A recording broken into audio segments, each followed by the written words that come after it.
முதலில் தலைப்புச் செய்திகளை பார்க்கலாம். காங்கிரஸ் சொந்த நலனுக்காக வக்பு விதிகளை மாற்றியது என பிரதமர் மோடி குற்றச்சாட்டு. திருத்தப்பட்ட வக்பு சட்டத்தின் மூலம் நிலங்கள் கொள்ளையடிக்கப்படுவது தடுத்து நிறுத்தப்படும் என்றும் அறிவிப்பு. சென்னை வேளச்சேரியில் மது போதையில் இருந்த திமுகவினர் காவலரை தாக்கியிருக்கும் நிகழ்வு. தமிழக பாஜக முன்னாள் தலைவர் அண்ணாமலை கண்டனம்.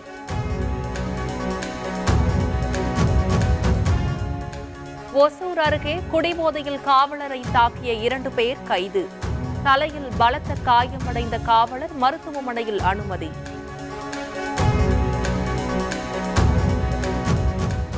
திமுகவை வீட்டுக்கு அனுப்புவதுதான் பாஜக அதிமுக கூட்டணியின் ஒற்றை குறிக்கோள்.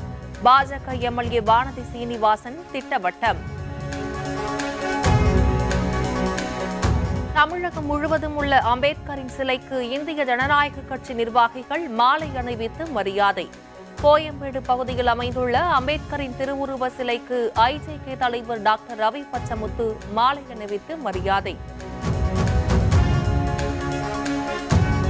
வரும் தேர்தலில் நாம் தமிழர் கட்சி தனித்துதான் போட்டியிடும் என சீமான் உறுதி.